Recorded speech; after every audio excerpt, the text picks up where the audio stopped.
오늘날 하나님께서는요, 우리에게 복 주시기를 원하시며 그로 인하여 풍성한 삶, 이 풍성한 열매를 맺는 삶을 살아가기를 원하십니다.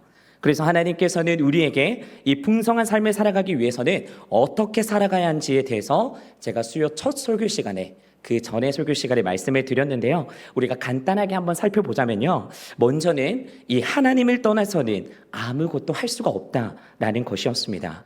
하나님과 우리가 연합해 있고 하나님만 붙잡고 있으며 하나님만 의지하는 것이 이 풍성한 삶의 가장 큰 원리이다라고 제가 이야기를 드렸었습니다. 그래서 말씀에 빗대어 우리는 이 접붙임이 잘 되어져 있는 가지가 되어야 하며 그로부터 풍성한 열매를 맺게 된다라고 이야기를 드렸습니다. 오늘은 상황은 동일하지만요, 그 상황을 바라보는 이 여러 가지의 시각을 통해서 우리의 삶이 곤고해질 수도 또는 풍성해질 수도 있음을 말씀을 통해서 우리가 함께 살펴보려고 합니다. 우리가 오늘날 정의하고 있는 이 시선이라고 하면요, 눈이 가는 길 또는 눈의 방향이라고 표현을 합니다.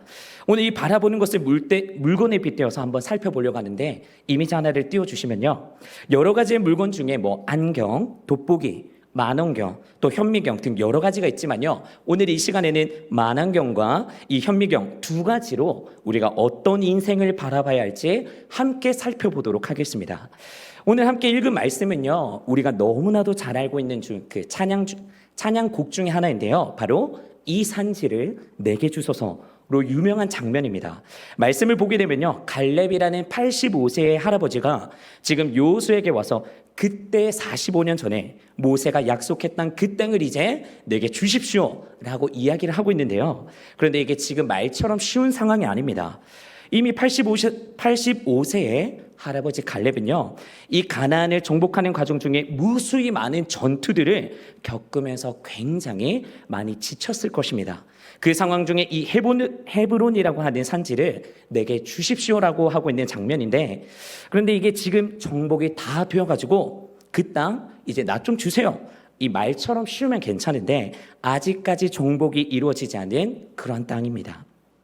그리고 성경에도 나와 있지만요, 헤브론은 평야와 평지가 아닙니다. 비옥한 농사를 지을 수 있는 그런 땅도 아니었고요, 문자 그대로 산지입니다. 이 고산지대예요. 농사 짓기도 힘들고 거기 올라가면은 땅이 기름지지도 못하고 몹시 메말라서 굉장히 척박한 그러한 땅입니다. 그런 땅을 지금 갈렙이 달려가고 있는데, 그런데 사실은 이거 말고도 더 큰 문제가 있습니다. 그것이 무엇이냐? 헤브론이라는 이 산지에는 무슨 자손이 살고 있다고 하는데, 우리가 잘 알고 있죠? 아낙 자손이라고 살고 있다고 합니다. 그렇다면 이 아낙 자손은 누구입니까? 쉽게 말해서 거인족이라고 하는데 골리앗의 할아버지라고 생각하시면 이해하기 더 편하실 겁니다. 그 골리앗의 조상의 족속이 아낙 자손인데 덩치도 너무 크고 키도 골리앗처럼 큰 장대한 족속이 살고 있었던 곳이 바로 헤브론입니다. 그런 헤브론을 내가 점령하러 가겠다고 갈렙이 말하고 있는 것인데요, 그런데 우리가 성경을 남의 일처럼 보니까 그런가 보다 싶다지만 정말 성경을 읽으면서 우리가 은혜를 받으려면 그 상황 가운데로 우리가 깊숙하게 한번 들어가 봐야 합니다. 그렇게 이야기할 때 오늘 본문을 보셨지만 갈렙은 자꾸 자기 나이를 언급하고 있는 장면을 볼 수가 있어요. 말씀을 살펴보면 아시겠지만 내가 지금 85세이지만 내가 45년 전에 40살일 때와 같이 힘이 똑같다라고 이야기를 하고 있어요. 나는 정말 강건하고 힘이 세다라고 주장을 하고 있습니다. 왜 그랬을까요? 말씀 가운데 왜 그때나 지금이나 강하다고 이야기하냐면요, 아마도 그 주위에 있는 젊은 사람들이 또 이 갈렙한테 말렸을 것입니다. 갈렙 할아버지, 아니 지금까지 전쟁하신 것만으로도 충분한데 그런데 저 헤브론으로 가시겠다고요? 힘이 모자르실 텐데요, 나이가 있으실 텐데요 라고 말하며 말렸을 것 같지만요, 갈렙은 계속해서 아니다, 나는 할 수 있고 40대와 같이 나는 힘이 똑같기 때문에 괜찮다라고 선포하고 있는 것입니다. 자, 갈렙의 이 태도, 삶의 방식을 보게 되면요, 지금 나이로 보나 환경으로 보나 또 상황으로 보나 그가 가진 스펙은요, 그 헤브론 산지를 점령할 수 있는 그런 상황이 전혀 아닙니다. 오히려 지금 산에 오르기도 힘든 나이임에도 불구하고 저 산지에 있는 견고한 성벽을 무너뜨리러 가겠다 라고 선포하며 신체적으로도 갈렙보다 너무나 키가 훨씬 큰 그 거인족이 살고 있는 곳에 자기 자손들과 무리를 동원해서 그것을 점령하겠다라고 하고 있는 거 아니겠습니까? 근데 여기서 잘 보시면요, 상황과 이 환경과 어떤 그런 조건에 갈렙은 파묻혀 있지 않고요, 지금 뭔가가 그 때문에 달려가겠다라고 이야기를 하고 있는데, 그럼 그 뭔가가 뭘까? 우리 삶의 지경을 넓혀주고 풍성한 삶의 영역을 만들어가는 그런 원리가 분명히 오늘 갈렙 할아버지의 삶의 방식에 있다라는 것입니다. 그래서 이 시간에 그것을 함께 살펴보며 은혜 받기를 원합니다. 근데 이 갈렙에 대한 이야기를 하려면요, 45년 전에 있었던 그 정탐꾼에 대한 이야기를 안 할 수가 없어요. 그래서 오늘 그 이야기가 민수기 13장에 나오게 되는데요, 성경을 가지고 계신다면 민수기 13장과 14장을 미리 펼쳐놔 주시면 너무나 감사하겠습니다. 오늘 나오는 이 장면들이 메인 중심의 이야기가 되니 우리가 함께 하나하나 살펴보면서 말씀을 나누도록 하겠습니다. 민수기 13장 1절부터 제가 한번 읽도록 하겠습니다. 여호와께서 모세에게 말씀하여 이르시되, 다시 한번 말씀드리지만 지금은요 45년 전으로 상황이 넘어왔는 환경입니다. 2절, 사람을 보내어 내가 이스라엘 자손에게 주는 가나안 땅을 정탐하게 하되 그들의 조상의 가문 각 지파 중에서 지휘관 된 자 한 사람씩 보내라. 모세가 여호와의 명령을 따라 바란 광야에서 그들을 보냈으니 그들은 다 이스라엘 자손의 수령된 사람이라. 하나님께서 각 지파 중에 이 지휘관 된 자 한 명씩 뽑으니 총 12명이 선출되었습니다. 그런데 그들을 보내면서 하나님께서 하시는 말씀이 무엇이냐? 2절의 말씀이 굉장히 중요한데요, 2절의 말씀을 한 번 더 보도록 하겠습니다. 무엇이라고 말씀하시냐면요, 사람을 보내어 내가 이스라엘 자손에게, 어떻게 이야기하고 계시죠? 사람을 보내어 내가 이스라엘 자손에게 주는 이라고 이야기를 하고 있습니다. 지금 아직 정탐도 안 갔고요, 정복도 안 했는 상태입니다. 그런데 하나님께서는 지금 뭐라고 말씀하시냐고요? 내가 이스라엘 자손에게 줬다라고 이야기를 하고 있어요. 이미 약속을 하셨다라는 이야기입니다. 하나님께서 그렇게 결정을 내리셨어요. 내가 그 땅을 너희에게 줄 건데, 아니 주는 게 확실한데 너희들 정탐을 좀 하고 와라 라고 이야기하시는 장면입니다. 이 장면이 너무나 중요한 장면이니 꼭 기억하고 계시고요. 그렇기 때문에 이 약속을 하나님으로부터 받은 모세가 이 12명을 추려서 그래도 처음으로 가보는 그 땅, 정말 하나님이 약속하셨던 그 미지의 땅을 가니 두려움도 있고 기대감도 있고 막 복잡한 그런 심령이 있었을 텐데, 그런 그들을 향해서 모세가 뭐라고 이야기하게 되면요, 20절의 말씀입니다. 20절의 말씀, 토지가 비옥한지 메마른지 나무가 있는지 없는지를 담지해라. 그러면서 중요한 것이 있어요. 그 뒤에 담대하라, 담대해라라고 이야기하고 있어요. 또 그 땅에 실과를 가져오라 하니 그때는 포도가 처음 익을 즈음이었더라.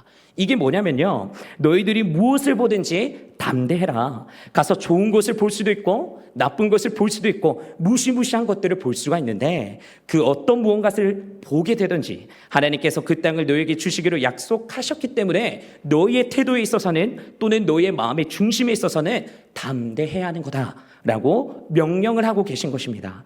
이 이야기를 그럼 총 12명이 다 듣게 되었겠죠. 그들의 마음 가운데 주님께서 주신데, 그리고 담대하래, 우리의 리더인 이 모세가 그렇게 하라고 했어 라고 이 마음을 가지고 처음에 스타트는 출발하게 됩니다. 읽지는 않겠지만요, 21절과 24절을 보시게 되면요, 40일 동안, 그냥 3박 4일 4박 5일 기간이 아닌 무려 40일 동안에 그 땅을 12명이 두루 다니면서 마을도 살펴보게 되고 거기 사는 사람들이 어떤 문화와 풍습을 가지고 있는지 또 다양한 것들을 많이 보고 왔을 것입니다. 그렇게 다 보고 와서 40일 뒤에 다시 모세 앞에 서게 되었는데, 이 정탐꾼들을 기다리고 있는 백성들이 얼마나 많았겠어요. 이때 당시는 SNS나 휴대폰이나 그런 게 없었기 때문에 자기들의 미래가 달려 있었기 때문에 이들이 어떤 정보를 가지고 왔는지에 대해서 너무나 목말라 있었을 겁니다. 그래서 그들 앞에 함께 섰을 때에 이렇게 긍정적인 보고를 하게 되는데, 말씀을 한번 보도록 할게요. 25절부터 27절까지의 말씀입니다. 25절부터 보도록 할게요. 40일 동안 땅을 정탐하기를 마치고 돌아와. 26절, 바란 광야 가데스에 이르러 모세와 아론과 이스라엘 자손의 온 회중에게 나와 그들에게 보고하고 그 땅의 과일도 보여주고, 그렇게 하면서 27절, 모세에게 말하여 이르되 당신이 우리를 보낸 땅에 간즉, 과연 그 땅에 젖과 꿀이 흐르는데 이것은 그 땅의 과일입니다. 그 백성들이 어떻게 생각했을까요? 와, 하나님의 약속대로 그 땅 너무나 좋네요. 와, 하나님의 약속이 맞네. 젖과 꿀이 흐르는 땅으로 보내주신다고 하셨는데 정말 맞았어 라고 백성들이 기뻐했을 것입니다. 여기까지는 너무 좋아요. 문제될 게 없습니다. 너무나 좋죠. 그런데 뭐라고 그 뒤에 이야기가 나오게 되냐면요, 말이 바뀌게 됩니다. 28절부터 살펴보도록 하겠습니다. 그러나 그 땅 거주민은 강하고 성읍은 견고하고 심이 클 뿐 아니라 거기서 아낙 자손, 아까 아낙 자손이 누구라고 이야기했었죠? 골리앗의 조상들, 골리앗의 할아버지들, 그런 아낙 자손이 거인족이었어요. 긍정적인 보고가 마치고 난 이후에 이제 부정적인 보고인 이 현실적인 보고가 너무나 마구마구 쏟아지기 시작하는 겁니다. 아니, 거기에 갔더니요, 백성들이 일단 너무 강합니다. 일단 그들은요, 우리가 눈으로 바라봐도 근육 자체가 달라요. 갔더니 또 성읍은 얼마나 견고하든지, 우리는 그저 오늘 천막을 치고 살아가는 사람들인데 걔네는요, 성이 있어요. 게다가 저 자손들 보십시오. 아낙 자손이 아낙 자손. 무슨 말이냐, 모세리더니 우리와는 스펙 자체가 다르고요, 이 피지컬 자체가 다릅니다. 싸우게 되더라도 뭔가 레벨이 맞아야지 싸우든 말든 할 건데 이건 뭐 게임 자체가 안 된다는 그런 이야기를 하고 있다는 겁니다. 또 그 다음에 어떤 부정적인 보고가 이어지냐, 29절입니다. 아말렉이는 남방 땅에 거주하고 헤든과 여부스인과 아모리는 산지에 거주하고 이 가나인은 해변과 요단가에 거주하더이다. 이게 무슨 말이냐면요, 지금 말씀을 보시게 되면 아말렉 사람은 남방에 있고요, 헤디는 산지에 있고요, 나머지는 해변과 강가에 다 살고 있다라고 이야기를 하고 있는 건데, 이 말이 무엇이냐, 가서 이 백성들 12명이 두루두루두루 다니면서 너무나 자세하게 살펴봤어요. 살펴봤더니 빈 땅이 없는 겁니다. 리더님, 그리고 백성분들, 우리가 살펴봤는데 빈 땅조차 없어요. 어차피 싸움으로는 우리가 생각해봤는데 이미 승산 자체가 없고요, 빈 땅이라도 조금이라도 있으면 우리 200만 명이 되는 이 이스라엘 백성들이 거기에 들어가서 조금 비좁더라도 함께 비비며 살려고 했었는데 세상에나 빈 땅 자체가 없어요. 사람 살만한 땅에는 다 들어가고 살고 있고, 그렇기 때문에 우리는 아무것도 할 수가 없습니다. 그래서 결론적인 뭡니까? 그 땅에는 가서는 안 됩니다 라고 이야기를 하고 있는데, 이게 너무나 부정적이고 안 좋은 이야기지만요, 사실은 굉장히 현실적이고 타당한 보고입니다. 지금 이들은 40일 동안 이 현미경으로 무언가를 관찰하고 연구하듯이 이스라엘 땅을 샅샅이 둘러봤습니다. 빈 땅을 찾으러 얼마나 많은 기간 동안 살펴봤었겠어요. 사람이 살만한 곳이다 싶으면 거기에도 마을이 있고, 또 저기를 가니 성이 있고, 샅샅이 살펴보고 멀리서나마 그들을 살펴봤더니 근육질의 키는 또 얼마나 크던지 이길 수가 없는, 또 부정적이었지만 매우 타당하고 현실적이고 괜찮은 보고였는 것입니다. 이에 반해 10명은 그렇게 보고를 하고 있는데, 그 당시 젊은 시절의 갈렙과 요수아, 이 두 명은요, 영 다른 말을 하고 있는 상황이 펼쳐지게 되는데, 우리가 연이어서 말씀을 한번 살펴보겠습니다. 갈렙이 이런 말을 합니다. 민수기 13장 30절의 말씀입니다.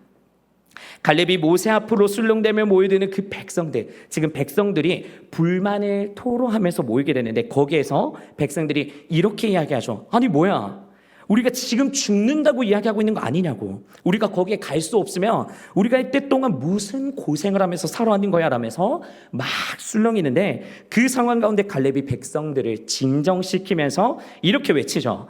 아니 올라갑시다. 우리가 올라가서 점령합시다. 점령할 수가 있습니다. 그런데요, 우리가 성경을 늘 은혜롭게만 봐서 그렇지, 여러분 이 이야기를 들으면 얼마나 황당하겠습니까? 모두가 지금 안 된다라고 하며 모든 연구 보고가 끝이 났어요. 뭐 스펙도 안 되고 빈 땅도 없고 다 안 된다라고 이야기하는데, 그런데 갈렙이 지금 혼자서 할 수 있다라고 이야기를 하고 있는 겁니다. 얼마나 뜬구름 잡는 이야기가 아니겠습니까? 그래서 사람들이 물어보겠죠. 아니 대체 너의 연구 결과가 무엇이길래 대체 갈 수 있다라고 지금 이야기하고 있는 거냐? 그랬더니 갈렙이 이렇게 이야기합니다. 민수기 14장 9절의 말씀입니다. 세번역 버전인데요, 민수기 14장 9절. 여러분은 그 땅 백성들을 두려워하지 마세요. 그들은 우리의 뭐라고 이야기하죠? 밥이라고 이야기하고 있습니다. 갑자기 밥이래요. 먹을 수 있대요. 그러면서 그들의 방어력은 사라졌습니다 라고 이야기를 하고 있어요. 갑자기요? 아니 어떻게 갑자기 사라질 수가 있을까? 또 왜 방어력이 없어졌는 걸까? 그러면서 하는 이야기가 너무나 맥 빠지는 이야기를 하죠. 그 다음에 뭐라고 이야기하냐? 주님께서 우리와 함께 하시잖아요. 우리가 능히 흔히 많이 듣는 이야기가 있죠. 문제가 생기면 뭐 교육자나 아는 분이나 선배 되시는 분들한테 이야기하면 기도하자. 기도하면 될 거야. 뭐 다 아는 이야기지만 기도하자라는 말이 들었을 때 어떠한 마음부터 드시나요? 그렇지 기도하면 되지 이런 마음이 드시나요? 지금 분위기처럼 좀 쎄하고 좋지 않은 그런 반응들이 보이겠죠. 당연히 그런 이야기를 들었을 때 기도밖에 없다라고 할 수 있지만 백성들은요 지금 아유 저 양반 또 하나님 이야기만 하고 있네. 아니 누가 하나님이 함께 하신다라는 것을 몰라? 그런데 지금 하나님이 함께 하셔도 안 되는 상황이 펼쳐진 거 아니냐고. 우리가 보고 왔음에도 불구하고 그렇게 말하면 안 되지라고 이야기를 하고 있는 것이죠. 사랑하는 여러분, 그냥 객관적으로 누구의 말이 더 설득력이 있어 보이십니까? 사차치 돌아봐도 키도 우리보다 크고 근육도 우리보다 크고 성도 크고 견고하면서 빈 땅이 없어서 이거 올라가면 다 죽을 것 같다라고 이야기하고 있는 그 200만 명의 이야기, 그 상황 보고가 맞습니까? 아니면은 딱 2명 갈렙과 요수아가 우리 하나님이 계시니까 괜찮습니다. 같이 한번 올라가 보시죠. 우리 여전히 이길 수 있습니다. 라고 하는 그 이야기, 이 두 가지의 이야기를 들으셨을 때 여러분들의 귀에는 어떤 게 더욱더 투자하기에 아깝지 않으시겠습니까? 우리의 마음에 사실은요, 이 성경 믿고 하나님 믿고 하지만 사실은 10명의 보고에 우리의 마음이 기울고 또 투자를 한다고 하면 10명 쪽에 투자를 하는 게 더욱더 우리의 안정성을 보장해 줍니다. 그런데 우리는 이미 결과를 알고 있어요. 말씀을 살펴볼 때 우리는 이미 결과를 다 알고 있습니다. 이 10명은요, 가나안 땅에 들어가지 못했었어요. 그때 불평하고 원망했던 200만 명의 백성들 다 들어가지 못했습니다. 그러나 이 갈렙과 요수아, 출애굽 2세대, 그 다음에 태어난 세대들이 다 약속의 땅에 들어가게 됩니다. 그러나 우리가 결과는 알고 있지만 도대체 무엇 때문에 이 10명과 2명, 그리고 더 크게 보면요, 이 2명과 200만 명의 시각은 무슨 시각의 차이가 있는 걸까? 미리 한번 말씀드리자면요, 상황은 동일했지만 그 상황을 바라보는 도구가 달랐기 때문입니다. 10명의 정탐꾼들은 현미경이라는 이 도구를 상황을 살펴보았어요. 아까도 말씀드렸지만 이들은 아주 면밀하고 샅샅이 살펴봤습니다. 그래서 이렇게 살펴봤죠. 민수기 13장 31절의 말씀입니다. 그와 함께 올라갔던 사람들은 이르되 우리는 능히 올라가서 그 백성을 치지 못할 겁니다. 안 됩니다. 못합니다. 왜냐면요, 그들은 우리보다 강하기 때문입니다. 또 32절, 이스라엘 자손 앞에서 그 정탐한 땅을 악평하여 이르되 우리가 두루 다니며 자세히 현미경으로 보듯 샅샅이 살펴봤는데요, 정탐한 땅은 그 거주민을 삼키는 땅입니다. 거기서 본 눈으로 이 본만큼 정확한 게 어디 있겠습니까? 라고 지금 이야기를 하고 있는 거예요. 거기서 이것을 본 모든 백성들은 일부가 아닌 모든 백성을 지칭하고 있는데 그 모든 백성들이 신장이, 키가 장대한 자들이었습니다. 그들에 대한 연구들과 이 샅샅이 조사하는 모든 것들이 다 끝이 났어요. 사진 하나를 띄워주시겠습니까? 그렇게 살펴볼 때 지금 이 앞에 하나 그림을 살펴보겠습니다. 이 장면은요, 드래곤볼이라고 하는 그 만화에서 등장하는 장면인데요.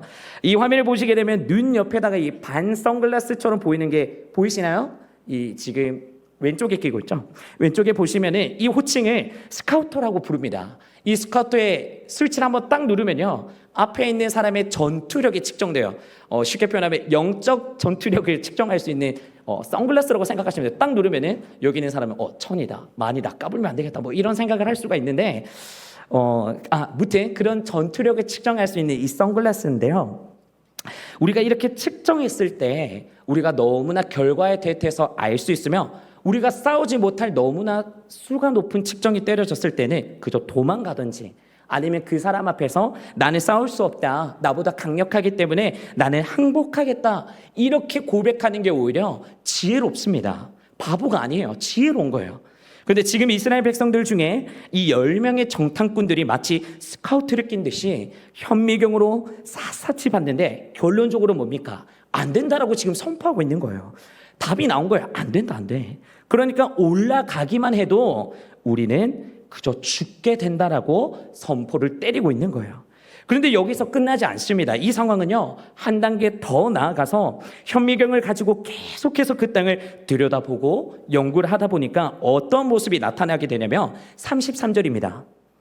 거기서 네피림 후손인 아낙 자손의 거인들을 보았느니 우리는 스스로 보기에도 지금 계속해서 보고 있다는 건데요. 스스로 보기에도 뭐 같으니라고 이야기하죠? 메뚜기 같으니 그들이 보기에도 그와 같았을 것이니라. 여러분, 이게 현미경의 멘탈이 가지고 살아가는 자에게 나타나는 장면들이에요. 현미경을 갖고 인생을 보는 게 어떠한 거냐면요, 문제의 상황들, 내가 처한 어려움의 상황들, 나를 힘들게 하는 사람, 힘들게 하는 조건, 나를 괴롭게 하는 그 어떤 특정한 것을 계속해서 집착하고 계속해서 연구하고 그것을 들여다봅니다. 그렇게 하면서 이렇게 이야기하는 거죠. 내 문제는 왜 이렇게 자꾸만 큰 걸까? 저 사람은 왜 나를 이렇게 힘들게 하며 왜 내 형편은 이것밖에 안 되는 걸까? 계속해서 그렇게 보다 보니 그 문제가 해결이 되겠습니까? 살펴보고 있다고만 해서 그 문제를 가까이 본다고 해서 문제가 해결이 되겠냐고요. 만약 이것을 계속해서 보고 문제가 해결이 되었다면요, 문제의 상황을 깊이 연구해라. 문제 상황 가운데 해결할 수 있는 해결 방안을 찾아내라라고 저뿐만 아니라고요, 다른 목사님이나 다른 교육자분들 그 외에도 성경에서는요 이 해결 방법을 강조했을 것입니다. 바라보고 또 바라보는 것을 마치 현미경으로 보면 진짜 눈에 안 보이는 이러한 것들도 점점 확대해서 커져서 보이게 될 텐데, 그 문제들이 더욱더 커지게 되면 어떠한 증상들이 드러납니까? 내가 평상시에 미워하는 사람이 있어요. 싫어하는 사람이 있어요. 그 사람이 실제로 이제 지나가게만 되면은 그 사람은 전혀 신경 쓰지 않는데 내 마음에 어떠한 마음이 듭니까? 와, 저 사람 진짜 나를 죽도록 미워하고 싫어하는구나. 옷깃만 스치는 것도 싫어요. 피해 다닙니다. 피해 망상에 빠져 살아갈 수가 있다는 겁니다. 이뿐이겠습니까? 재정적인 어려움에도 사실은 객관적으로 요만큼 어려울 수 있어요. 뭐 누구의 측정을 할 수는 없지만요, 본인의 재정에 어려운 부분이 있을 겁니다. 근데 거기에 이 현미경을 갖다 대고 또 파고 보고 하다 보면요, 답은 뭐라고 이야기하죠? 아휴, 나 이제 죽겠다. 그런 느낌을 계속해서 내 마음에 위기감을 스스로 주고 있는 거예요. 그런 어려움 속에 스스로가 계속해서 살아갈 수밖에 없다라는 사실입니다. 그러면서 내가 어떻게 되냐면요, 현미경을 가지고 내 인생을 계속해서 들여다보며 아까 말씀에도 나왔었죠. 내가 어떻게 보인다고요? 메뚜기가 되어 있다라고 이야기를 하는 것입니다. 여전히요, 내 스펙으로는요, 내가 가진 경험으로는, 내 통장의 잔고로는, 또 내가 가진 인간관계와 인맥으로는 이거 해결할 수가 없다. 왜? 나는 메뚜기이자 그저 죽을 수밖에 없고 다 끝났고 나에게는 더 이상은 아무 소망이 없다라고 본인 스스로가 인생을 포기하고 절망 가운데로 나아가게 된다라는 이야기입니다. 그리고요, 현미경을 갖고 인생을 들여다본 이 결과에 어떠한 작용들이 일어나는지 성경에서 이야기를 하고 있는데요, 민수기 14장 1절에서 3절까지 말씀 한번 살펴보도록 하겠습니다. 1절입니다. 온 회중이 소리를 높여 부르짖으며 백성이 밤새도록 통곡하였대요. 그리고 빨간색 화면에 보시면요, 빨간색 제가 표시를 해놨거든요. 빨간색 글씨만 한번 보도록 하겠습니다. 원망하며 우리가 애굽 땅에서 죽는 게 나을 뻔했다. 이 광야에서 죽는 게 나을 뻔했다면서 불평과 짜증과 후회가 계속해서 우리의 삶 가운데, 마음 가운데, 심령 가운데 뿜어져서 나온다라는 이야기입니다. 그리고 이어서 3절에서는요, 어찌하여 라고 이야기하는데 상황이 심각해지고 있어요. 뭐라고 이야기하냐면요, 하나님 때문이라면서 타령을 하면서 차라리 애굽으로 돌아가서 등에 채찍질 맞았으면서 노예로 살아가겠다라고 고백을 할 정도로 분위기가 바보 같은, 정말 있을 수 없는 믿음의 고백으로 넘어가게 된다는 사실입니다. 여러분, 지금 이 삶의 모습이 여러분들이 판단하셨을 때 풍성해 보이십니까? 아니죠. 절대 풍성해 보일 수가 없죠. 오히려 지금 이 고백하는 게 내 등에다가 내가 채찍질 맞으면서 비굴한 인생으로 내가 살아가겠다라는 정말 바보 같은 고백을 하고 있는 장면들입니다. 이처럼 현미경으로 인생을 살펴보게 되면요, 우리의 삶에 더욱 깊은 우울감이 오게 되고요, 통곡이 찾아오게 되고요, 불평과 후회와 원망과 남 탓과 짜증이 나오면서 그저 하나님까지도 타령하는 그런 나의 모습들을 살펴볼 수 있게 될 것입니다.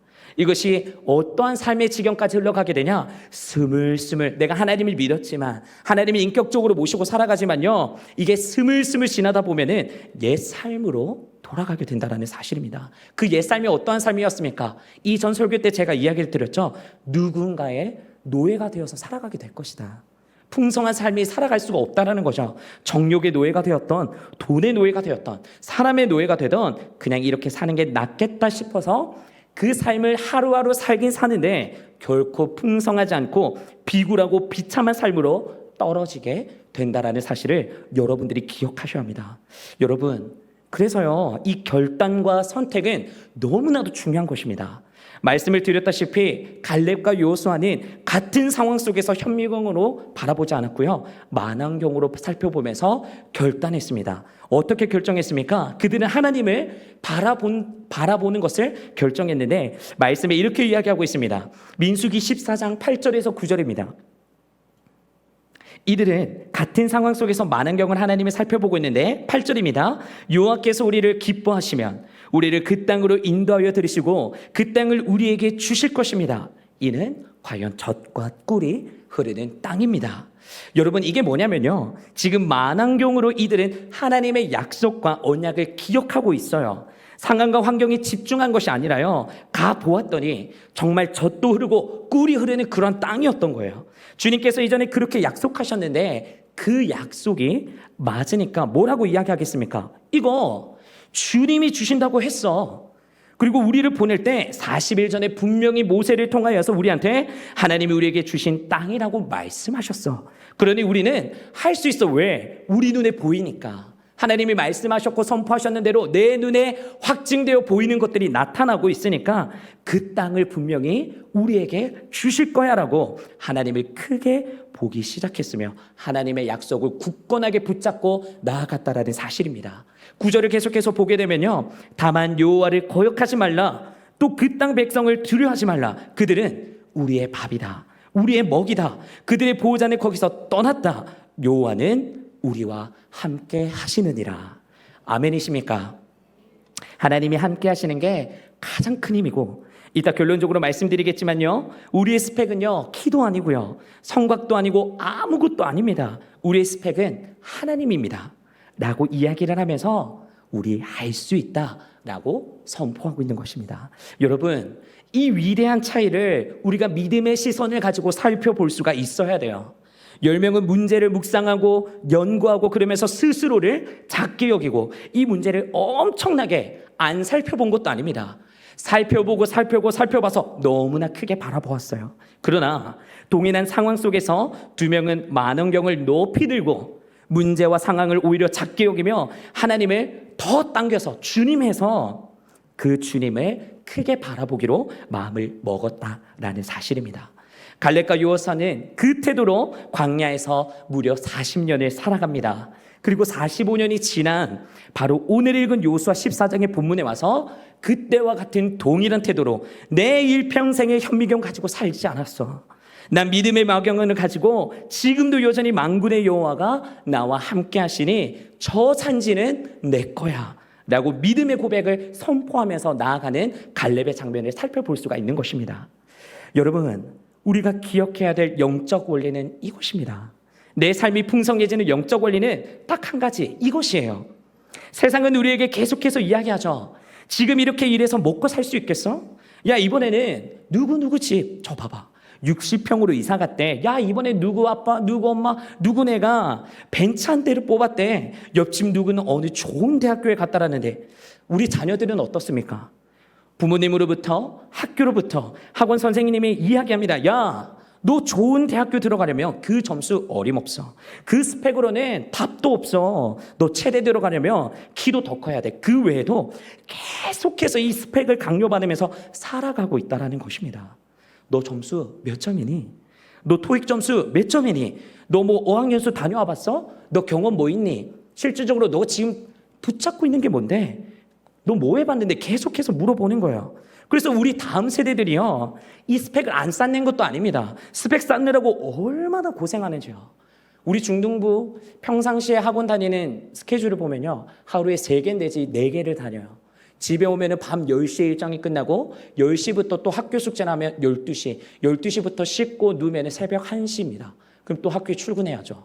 너무나 바쁜 스펙을 가지고 살아가고 있어요. 그 시간들이 다 의미가 없고 필요 없다라는 것이 아닙니다. 그런데 이미 우리들이 다 경험해보고 있지 않습니까? 다들 그렇게 스펙을 쌓아가는데 뭐라고 이야기하죠? 힘듭니다. 어려워요. 세상을 향해서 우리가 이길 수가 없다라는 사실입니다. 어디도 그렇게 열심히 스펙을 쌓고 봤더니 시간들이 지나갔더니 세상이 바뀌었거나 내 나이가 많아졌거나 그런 상황을 처하게 되면요, 내가 못 사는 것입니까? 아니죠. 그렇지가 않죠. 성경은요, 진리이고 성경에 있는 내용은 지금도 여전히 역사할 수 있는 하나님의 지혜입니다. 이스라엘 백성은 스펙으로 싸우지 않았었어요. 이스라엘 백성은 상대방이 얼마나 크고 이 위대한지로 전쟁에 전혀 가늠하지 않았었습니다. 오직 하나님이 그들의 스펙이셨어요. 우리도 그래야만이 승리할 수 있다는 사실을 여러분들이 기억하셨으면 좋겠습니다. 그래서 여러분들이 살아가는 삶에서 이렇게 고백하셨으면 좋겠어요. 하나님이 내 스펙이다. 누가 뭐래도 다른 사람들이 너 네 스펙이 뭔데? 라고 물어본다면요, 우리가 당당하게 나?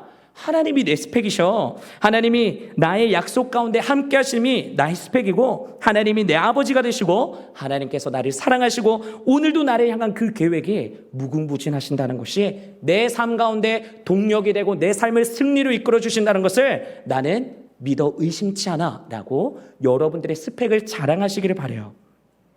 언제 이런 것이 보이게 되냐면요, 믿음의 많은 경을 가지고 우리가 하나님을 바라볼 때에 그것이 보이게 된다는 것입니다.